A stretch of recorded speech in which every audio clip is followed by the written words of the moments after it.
কিছুক্ষণ পর খেলা আছে বাংলাদেশের, পাকিস্তান বনাম বাংলাদেশ। আজকে হবে ফাইনাল কোয়ালিফাই। আমার মনে হয় বাংলাদেশ ভালো করবে। আপনাদের মতামত জানাবেন। ইন্ডিয়ার সাথে কি করলো বাংলাদেশ, এটা নিয়ে আফসোস করতেছি, খারাপও লাগে।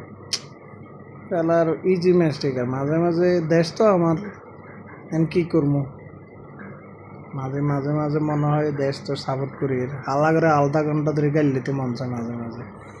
তো গাইলেও লাভ নাই, এদেরকে তাবুকের কাজ দিতেও মন চায়, আবার দিতেও মন চায় না।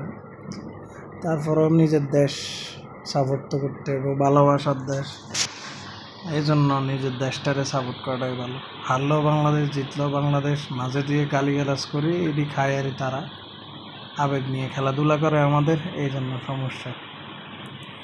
ইনশাল্লাহ আজকে বাংলাদেশ জিতবো এই আশাই করি। পাকিস্তানের সাথে যদি আজকে বাংলাদেশ একটা ভালো ফাইটিং দিয়ে ফাইনালে যেতে পারে, ইনশাল্লাহ ইন্ডিয়াকে হারানোর মতো ক্ষমতা বাংলাদেশের আছে। আমি চাই আজকে পাকিস্তান বাংলাদেশের সাথে বেশি রান না করুক, বাংলাদেশ ম্যাচটা জিতে যায়। আপনারা কি বলতে চান আপনারা জানাবেন কমেন্ট বক্সের মধ্যে। আর যারা যারা আমার এখনও পেজটা ফলো করেন নাই, সবাই ফলো করে ভিডিওটা শেয়ার করে দেবেন।